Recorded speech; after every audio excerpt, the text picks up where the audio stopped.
दोस्तों मानसून आने के बाद आपको बहुत ही ज़रूरी हो जाता है, यदि आप सब्ज़ी लगाते हैं अपने गार्डन में, अपने टेरेस गार्डन में, तो इस समय बहुत ज़रूरी हो जाता है कि आप कुछ सब्जियां लगाएं।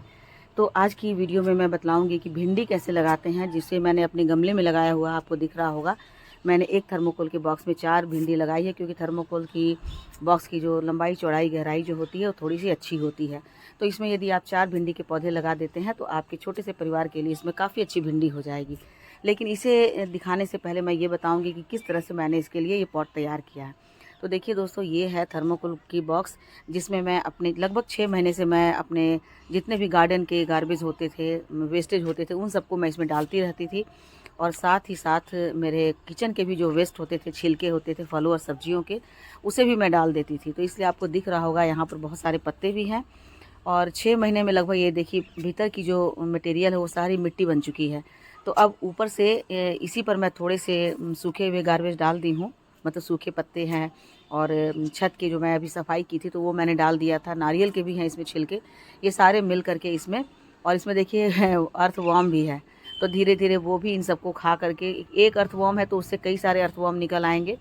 तो इसी में मैं मिट्टी डालूंगी, लेकिन उसके डालने से पहले मैं इसमें थोड़ी सी हल्दी पाउडर डाल देती हूँ, क्योंकि हल्दी पाउडर एंटीबैक्टीरियल होता है। तो यदि ऐसा ही कोई ख़राब बैक्टीरिया हो इसमें, या फिर कीटाणु हो, तो उसके लिए हल्दी पाउडर ज़रूरी है। थोड़ा सा नीम की खली भी ज़रूरी है। और साथ ही साथ यहाँ पर मैं ट्राइकोडर्मा फंगीसाइड डाल रही हूँ, क्योंकि ट्राइकोडर्मा फंगीसाइड जो होता है वो अच्छे फंगस को जनरेट करता है।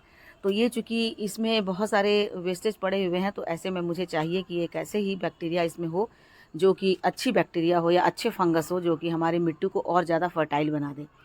अब इसके ऊपर से मैं मिट्टी डाल दी हूँ, और मिट्टी के साथ साथ मैंने थोड़े से इसमें कोकोपीट भी मिला दी हूँ।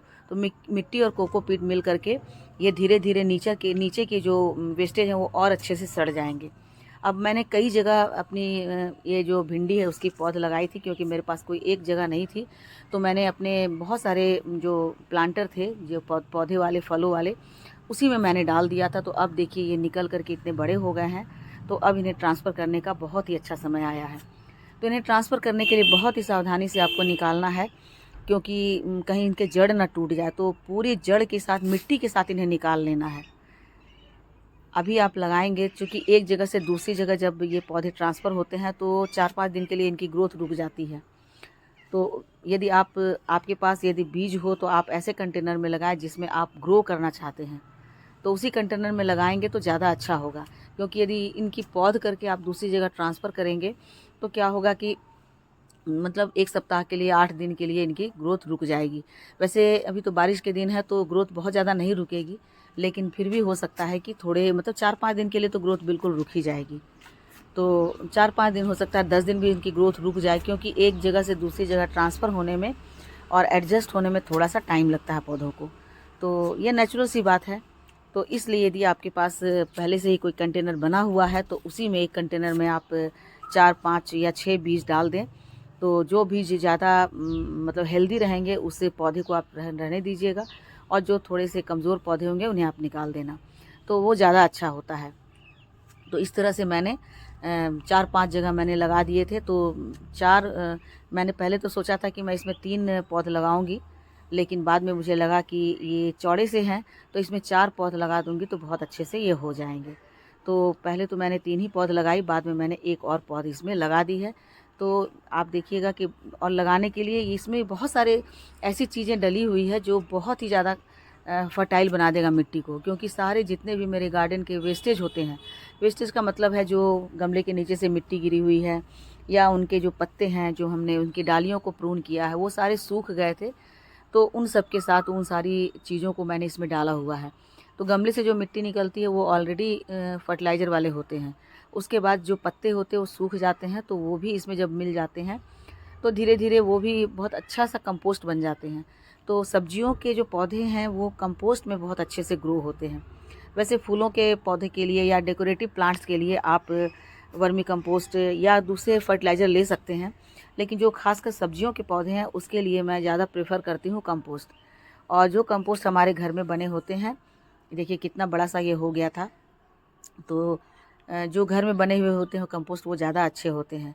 जैसे मैं पत्तियों से कंपोस्ट बनाती हूँ, जितने भी पत्ती हमारे घर में गिरते हैं उन सबको मैं जमा करती रहती हूँ। क्योंकि मेरे ग्राउंड फ्लोर पर भी 2-3 बड़े-बड़े पेड़ हैं, तो उनसे बहुत सारी पत्तियाँ गिरती हैं।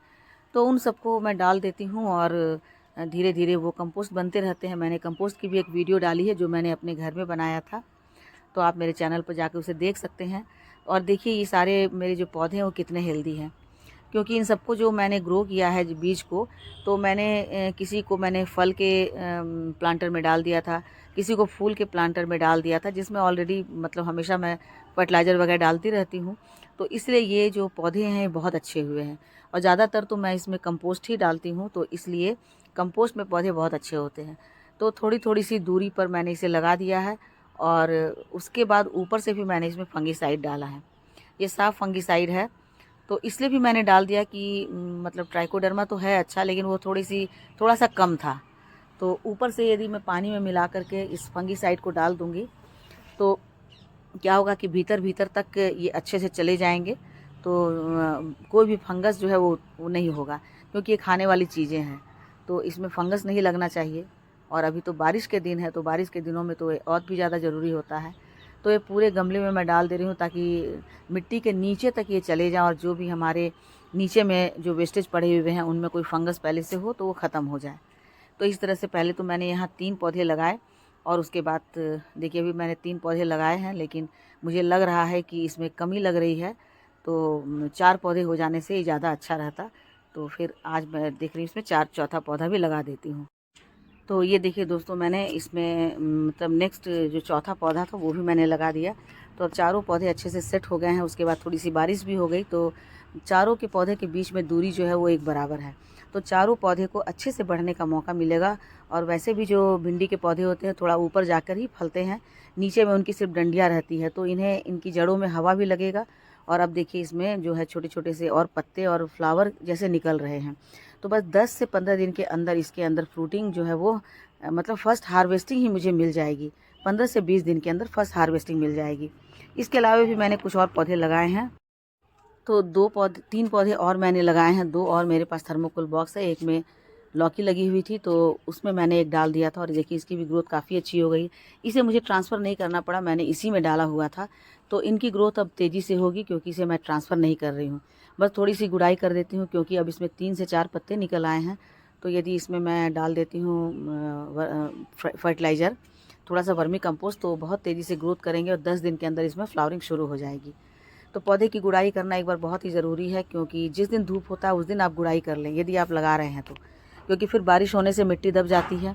और एक दूसरे वाले बगल वाले प्लांटर में भी मैंने यहाँ पर देखिए 2-3 लगाए हुए हैं, तो अभी आपको मैं दिखलाती हूँ। इसकी भी मैं गुड़ाई कर देती हूँ, क्योंकि ये इसकी मिट्टी थोड़ी-सी सूख गई थी, उस दिन बारिश नहीं हुई थी, तो मिट्टी काफ़ी सूखी हुई है। तो अभी मैंने पानी नहीं डाला, पहले इसकी गुड़ाई कर लेती हूँ, क्योंकि गुड़ाई कर लेने के बाद मिट्टी हल्की हो जाएगी, तब इनकी जड़ों को थोड़ी-सी हवा मिलेगी, तो ये भी अच्छे से ग्रोथ करेंगे। यदि आपने भिंडी लगाई है, तो जब भी आपको मौका मिलता है, जब धूप होते हैं, तो उस समय अचानक से उन्हें पानी मत दें, सीधे उनकी पहले गुड़ाई करके और थोड़ा-सा फर्टिलाइज़र डाल दें। क्योंकि जब हमने इसे लगाया था तब हमने इसमें कोई भी फर्टिलाइज़र नहीं डाला था। तो अभी ज़रूरी है कि इन्हें थोड़ा-सा फर्टिलाइज़र दे करके और इनकी ग्रोथ करने के लिए इन्हें बूस्ट करें। तो मैंने गुड़ाई करके और थोड़ी-सी फर्टिलाइज़र डाल दी। तो ये देखिए इन सब की मैंने गुड़ाई कर दी, और गुड़ाई करने के बाद मेरे पास तो वर्मी कंपोस्ट था अभी। लीफ कंपोस्ट मेरे सारे ख़त्म हो गए थे जो मैंने घर में बनाए थे। तो वर्मी कंपोस्ट जो है वो बेस्ट और बहुत ही सेफेस्ट फर्टिलाइज़र होता है। तो देखिए यहाँ भी 3-4 पत्तियाँ निकल रही है। ये दोनों थर्मोकोल के बॉक्स में मैंने डाले थे। तो इन तीनों चारों की ग्रोथ अच्छी हो गई है। अच्छी से गुड़ाई करके सारे मैंने यहाँ से खरपतवार निकाल करके और इस पर मैंने वर्मी कंपोस्ट डाल दिया है। तो अब इनकी ग्रोथ 10 दिन में अच्छी हो जाएगी। तो इस तरह से दोस्तों आप भी कर सकते हैं। अभी ये बहुत अच्छा समय है। तो दोस्तों ये देखिए भिंडी लगाने के 2 दिन के बाद का ये अपडेट है। कितने अच्छे से पौधे सेट हो गए हैं और अब इनमें नई पत्तियां निकल आ रही है और जल्दी ही मतलब 10 दिन से 12 दिन के अंदर इनमें फ्रूटिंग स्टार्ट हो जाएगी। तो बाकी जो दोनों पौधे थे उनमें भी मैंने फर्टिलाइज़र डाल दिया था, गुड़ाई कर दी थी। तो देखिए इनकी ग्रोथ पहले से कितनी अच्छी हो गई है। तो ऐसा करके आप भी इस समय भिंडी लगा सकते हैं, क्योंकि भिंडी बहुत ही अच्छी सब्जी होती है और बहुत जल्दी फ्रूटिंग करने वाला होता है। 1 महीने के अंदर ये फ्रूटिंग भी कर देता है।